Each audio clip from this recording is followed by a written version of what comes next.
Assalamualaikum warahmatullahi wabarakatuh. Selamat pagi salih salihah. Bagaimana kabarnya hari ini? Semoga Allah selalu melimpahkan berkah dan rahmatnya untuk kita semua, sehingga kita dapat mengikuti pembelajaran pada pagi hari ini. Pembelajaran pada pagi hari ini kita akan belajar tentang sumber daya alam. Ikuti pembelajaran hingga selesai. Mari kita mulai.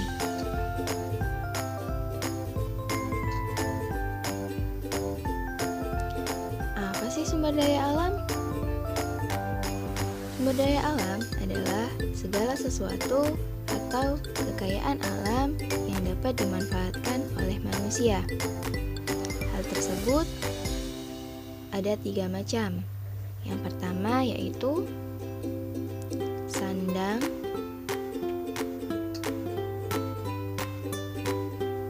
pangan, dan papan. Sandang adalah kebutuhan manusia seperti pakaian, sedangkan pangan adalah kebutuhan untuk kita makan sehari-hari. Sedangkan papan adalah tempat tinggal seperti rumah. Ikuti pembelajaran tentang sumber daya alam. Selanjutnya, yang kita bahas di sini adalah tentang jenis sumber daya alam. Jenis sumber daya alam ada 2 macam, yaitu sumber daya alam yang dapat diperbaharui dan sumber daya alam yang tidak dapat diperbaharui.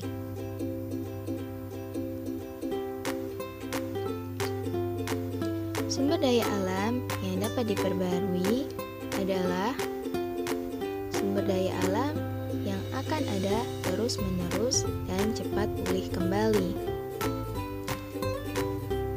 Ada 2 macam contoh sumber daya alam yang dapat diperbarui.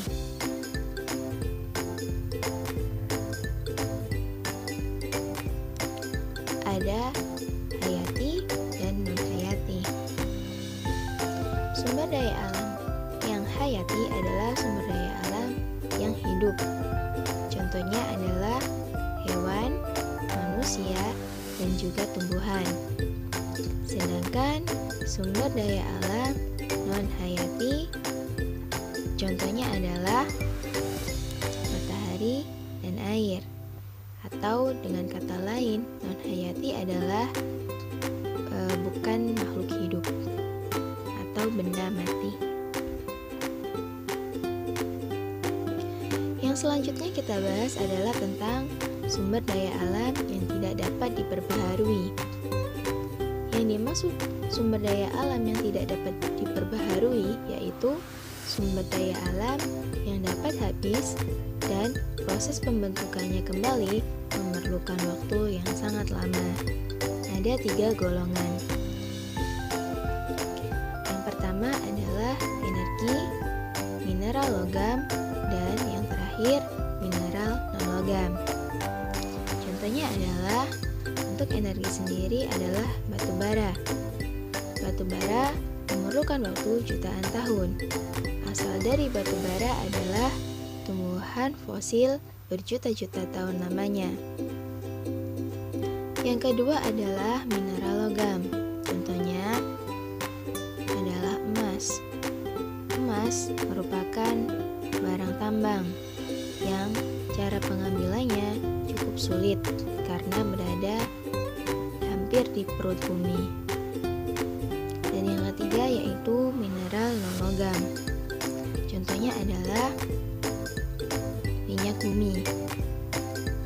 Minyak bumi adalah hasil pembentukan dari fosil hewan berjuta-juta tahun lamanya yang terkubur di perut bumi. Jumlah minyak bumi setiap tahunnya mengalami penurunan, sehingga muncul istilah kelangkaan minyak bumi. Kita lanjutkan pembelajaran. Nah, apa sih manfaat dari sumber daya alam? Berikut adalah beberapa contoh pemanfaatan sumber daya alam. Yang pertama adalah minyak bumi. Fungsi minyak bumi sendiri adalah sebagai bahan bakar. Bisa dalam bentuk bahan bakar kendaraan dan juga bahan bakar kegiatan industri. Yang kedua contohnya adalah hewan ternak.